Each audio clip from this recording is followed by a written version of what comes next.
नमस्कार, मी अनुष्का अमित पाटील इयत्ता 9वीमध्ये शिकत असून आम्हाला टिफन या कवितेअंतर्गत शेतीतील विविध अवजारे व शेतीची अधिक माहिती प्रत्यक्षात घेता यावी याकरिता आमचे मराठीचे विशेष शिक्षक दळवी सर आम्हाला क्षेत्रभेटीस घेऊन जात आहेत.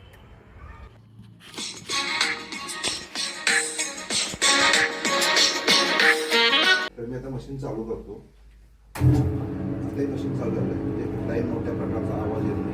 मग हे शेंगदाण टाकल्यानंतर आता हा सगळा आरपीएम म्हणजे काय, revolution per minute. Revolution per minute म्हणजे एका मिनिटाला फेरे किती होतात ते साधारणतः 14 ते 15 फेरे होतात.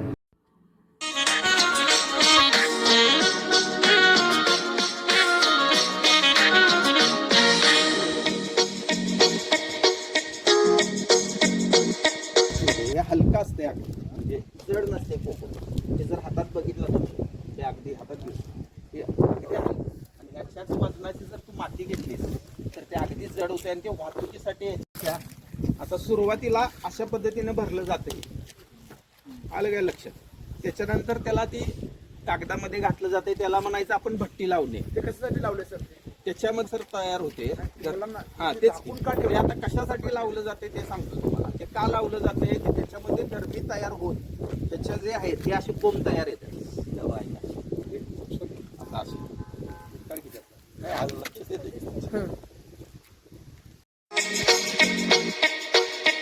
वाऱ्यावरती गंध पसरला ना ते मनाचे, मातीमध्ये दरवळणारे हे गाव माझे.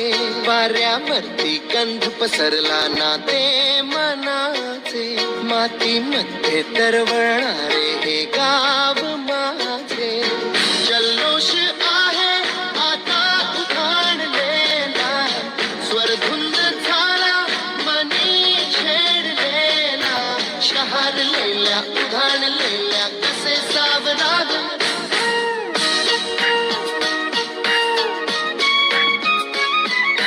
वाऱ्यावरती गंध पसरला ना ते मनाचे, मातीमध्ये दरवळणारे हे गाव माझे.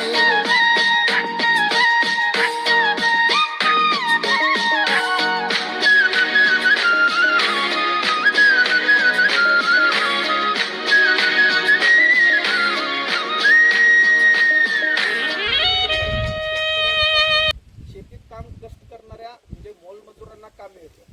शेतकऱ्यांना त्याच्यातून 4 पैसे मिळतात. मग आता तो ऊस तोडायला आल्यानंतर